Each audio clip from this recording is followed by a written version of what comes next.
Hello, today's tutorial is going to be about a true master of photography, Henri Cartier Bresson.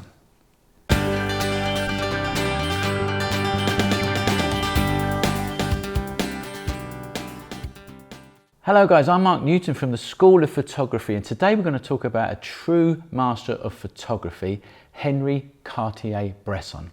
I've also included a free Cartier Bresson fact sheet which you can get by clicking on the link in the description of this video. If you're a student or studying Cartier Bresson or writing a blog, this will hopefully help you out with that. Okay, let's get started, and let's start from the beginning, Cartier Bresson's early life and career. Cartier-Bresson is French. He was born in 1908 and he died in 2004, 95 years of age. He was the son of a wealthy and influential French family, and he had quite a privileged upbringing. He spent much of his youth absorbing the bohemian culture in Paris, which was quite unique, and this is what gave him his initial love for the visual arts. In 1927, at the age of 19, he studied fine art painting, and in particular, he was interested in Surrealist art. And it was while he was developing his painted art that he discovered photography. And it was then that he decided to put his paintbrush down, and he made the new Leica camera of that time, the Leica 35mm, his tool of choice. And here is that camera here, and what a beautiful piece of equipment that is. From 1932 to 1935, he started to create surrealist photography, and he gained his initial reputation as a fine art photographer making surrealist imagery. Now, let's talk about surrealism first of all. Surrealism was an art form that was meant to push reality, to create these dreamlike imagery. We used to see in surrealist paintings like Dali and the Melting Clocks, if you've seen that one, but not really surrealist photography. The only other real famous person back then was Man Ray, and he's another good example of surrealist photography. But Man Ray used to make these effects in the darkroom rather than straight in the camera, a bit like Man Ray did it a bit like what you would do in Photoshop today. So let's take a look at a couple of these early surrealist pictures by Cartier-Bresson. So here we have one called Trieste, and taken in 1933 in a place in Italy of the same name. So what you can see in this picture is, first of all, what you notice is a ghostly shape above the body, and it looks like a spirit leaving the body, and we can only assume that it's sand or maybe a dirt patch, but compositionally it balances with the body perfectly. Then you have the black line of the top of the sheds, which cuts through the middle of the frame, breaking the composition in two. Then we have the black and white stripes of the sheds, which is being created by some of the doors being open and some of the doors being shut. And this mirrors perfectly with the black and white stripes of this big tower that's just to the right of the frame.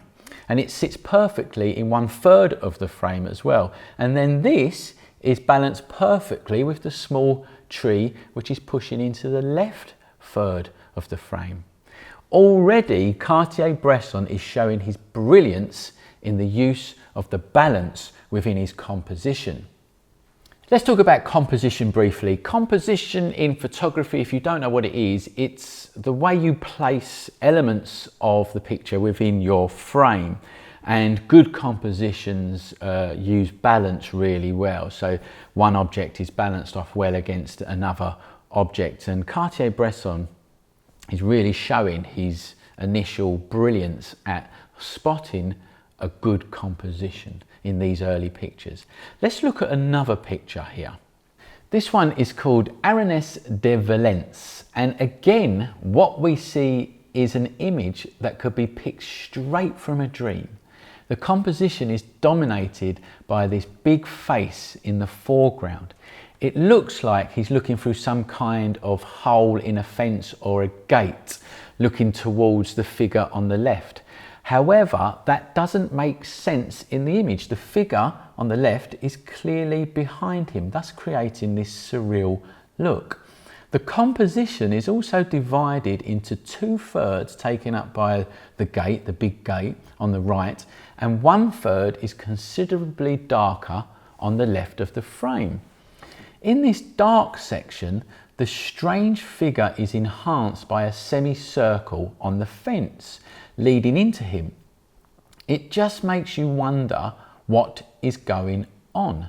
Arenas de Valence in English means the arena of Valencia, and it was where bullfighting happened in 1933. And in 1933, when this was taken, there was an uprising of fascism in Spain and across other parts of Europe, which of course led to World War II.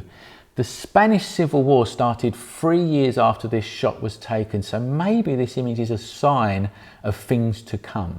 The big powerful man looking down onto any who don't follow their beliefs, with people trying to hide away in the background. Maybe Cartier-Bresson could see into the future, who knows? In 1934, he was introduced to the photographer Robert Capa. Just to briefly explain who Robert Capa is probably the best war photographer that has ever been so far. He was a brilliant photographer, and he actually died for his artwork in the Vietnam War. Capa saw that the genius of Cartier-Bresson's work was less in what he photographed and more about where he placed himself to photograph it. Capa urged Cartier-Bresson to come away from fine art and move towards the booming field of news photography. "Keep surrealism in your little heart, my dear," Capa famously said to him. Cartier-Bresson took his advice and started to look for photojournalist work. In 1937, Cartier-Bresson joined the staff of Ce Soir, a communist daily paper in France, and was sent to England to cover the coronation of King George VI.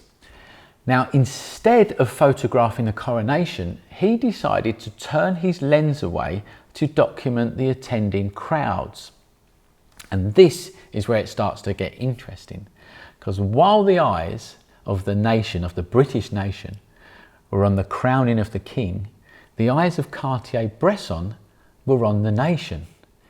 He found the British people much more of an interesting subject to photograph than all the pomp of the coronation. This might be because of Cartier-Bresson's communist beliefs, which he had at the time. It might be because the French are not really into the royal family like the British are, and I can say that from personal experience that the British love the royal family and the Queen, and they go absolutely mad over them. The Europeans and the French, they don't. So it could be a bit of that as well. Nevertheless, this is the first sign that what we have here is someone special. He is seeing things that no one else is seeing, which is the sign of any great photographer. And thus, a great documentary photographer was born. Let's have a look at some of these pictures from the King's coronation. So here you can see a picture on the left here. What you can see from these two pictures actually is that he is facing the crowd. He's documenting the crowd. He's looking for things that are uniquely British, and that's the way these people are dressed for a start. This woman sitting up on people's shoulders.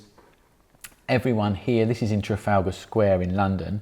What he's seen here is loads of people looking at the coronation, while one person has probably had a bit too much to drink and is laying on the floor. So his focus is nothing to do with the king. His focus is the people watching the coronation of the king. Let's look at one more.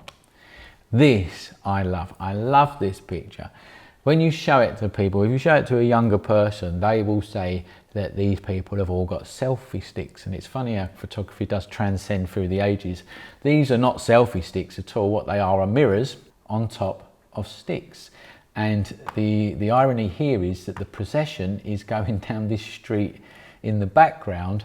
So the people are actually facing away from the coronation and looking at mirrors that are looking back onto the Coronation. And if you had a bit more money back then, you would have had one of these little devices here where you look through a mirror here, it goes to the top of the box and it looks out over the crowd. But it's a really fun shot that just captures British culture, I think, which is still the same today. Cartier-Bresson developed his own recipe for photographic success, which he published in a book called The Decisive Moment in 1952.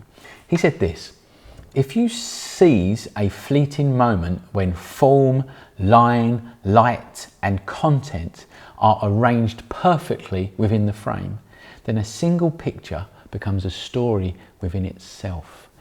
It becomes the decisive moment of that particular time."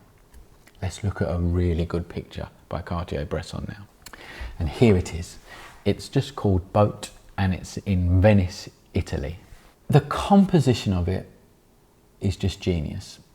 This shows that decisive moment in time. What you've got is, first of all, this boat and the point of this boat pointing into this lovely semicircle arch shape, and this person just running off into the distance. The whole picture is balanced lovely, and it shows exactly what you would think the decisive moment is, and especially in Cartier-Bresson's terms, when form, line, composition all merge together to make that one decisive moment. Cartier-Bresson used to talk a lot about the fleeting moment in time. His point was that you don't need to take 100 photos. You just need to take one, the fleeting moment. The fleeting moment should make you wonder what has just happened and what is just about to happen, thus forming a story in the viewer's mind. Let's look at a couple more examples. Here is a few pictures from Paris, and we're getting a little bit later on in his career now, 1969. He's a fully established photographer now. But they're brilliant shots. They're brilliant shots that are just capturing the life of Paris. The one on the left there, what's interesting about it is you've got this old lady looking at this younger who looks like quite a pretty girl with a very short dress on, and she's obviously looking at her, or you would imagine that she's looking at her thinking, you know, the youth of today, and it's that kind of moment in time that he's capturing there. And then the one on the right is probably your archetypical Parisian shot. A couple kissing outside a cafe. And again, it's got that decisive moment, that fleeting moment in time. What has just happened? What have they just said? What was the conversation about? And what is just about to happen? That is a decisive moment. And plus, on top of all of that, you've got a dog looking up into the frame, giving it a bit of humour as well. A standout style of Cartier-Bresson's images is the way he uses the scene to create this perfectly composed image. He used to say that you don't have to move around. You can stay in one place, compose a scene, and wait for life to appear within it. Let's have a look at one of these pictures. So here's one here, which is an absolute classic Cartier-Bresson shot. And it's behind the Gare Saint-Lazare in Paris, and you can see clearly what he's done. He's got to the top of these stairs, he's seen a scene, he's seen compositionally that you've got something really nice here. You've got the arch of the street in the background of the frame. You've got these stairs that are leading down into the pathway here. And he's waited, he's sat there and he's waited for life to appear within it. And that's exactly what's happened here. The bicycles come past and he's took the shot. I mean, it's just a lovely, beautiful composition, and it's just a brilliant way of taking photographs, I think. And here we have another one by Cartier-Bresson, and it's of Alberto Giacometti. Before I tell you about who that is, firstly let's look at the picture. No one in their right mind would go out and go, I know what I'm going to do. I'm going to take a picture and put a massive tree straight down the middle of it. Cartier-Bresson would. And the reason he's doing that is for the composition of the picture again. If you look, this tree and this line here creates a lovely triangle, and then on top of that triangle you have Alberto Giacometti. Now, Giacometti is an artist known for his sculptures of the walking man, and they're very distinctive sculptures and they're really famous. And funnily enough, the positioning of Giacometti's body and the way he's walking within this picture here mimics in a way his famous walking man sculptures. So Cartier-Bresson is seeing this. He's seeing this all happen in that instant of a moment. It's a genius thing to be able to do. Another great thing to know is that Cartier-Bresson never cropped his images. Mostly he didn't even print them. It was the capture of the moment that was important. He is quoted to say, "Photography is nothing to me, it's life that interests me." This is why I think he's also known as the photographer's photographer, because we know just how hard it is to get these types of shots, and then not to crop them, and then not to be part of the post-processing of them. That is a really hard thing to do and a hard thing to let go of, especially the post-processing of your own pictures. I always want to be part of that. Let's look at a few more images. Here's one taken in Paris in 1954, and again, I just love this picture, and I'll tell you for why. This pigeon right in the foreground. It's almost as if that weren't there, the whole image wouldn't work. And I'll tell you for why, because you've got all of these women in black, and they're dotted all the way through the frame. You've got this fence coming into here, coming over to here, coming down to here, and if that weren't there, it's almost as if to me it wouldn't work. It just wouldn't flow. Again, a lovely picture of Paris, lovely composition, and I think again it shows where he would stay in one place and wait for life to appear within it. Let's look at another one. This is a brilliant picture of Paris. I've been to Paris a few times through work, and this was taken in 1934, but I think that even if you haven't been to Paris, you would look at this picture and you would know where it is straight away. Again, it shows that fleeting moment. You've got two people walking off into the distance. It's framed lovely by these lines which are leading up to this lamppost here. It's just a beautiful image that captures, I think, that time, and the rain helps as well with the reflection. And let's just look at one more picture. I want to finish on this picture. This is a British picture of the Queen's Silver Jubilee, which is our current Queen. It captures London and Londoners and the British obsession with the royal family, I think. So what you've got is this old lady with the Queen's Jubilee brooch thing on, and in the background it says, "God bless you," and I love that. I love the work of Cartier-Bresson. I think he was a genius with a camera, and I hope that some of that love has now been transferred to you. Don't forget, you can get a free fact sheet that I put together for you in the link below. I hope you've enjoyed this. If you did, please like the video and subscribe to the channel for more. Join our photography learning community on social media, and make sure you tell us what you think of this video in the comments below. I'd love to hear from you. Thanks for watching, and remember, learn more at the School of Photography.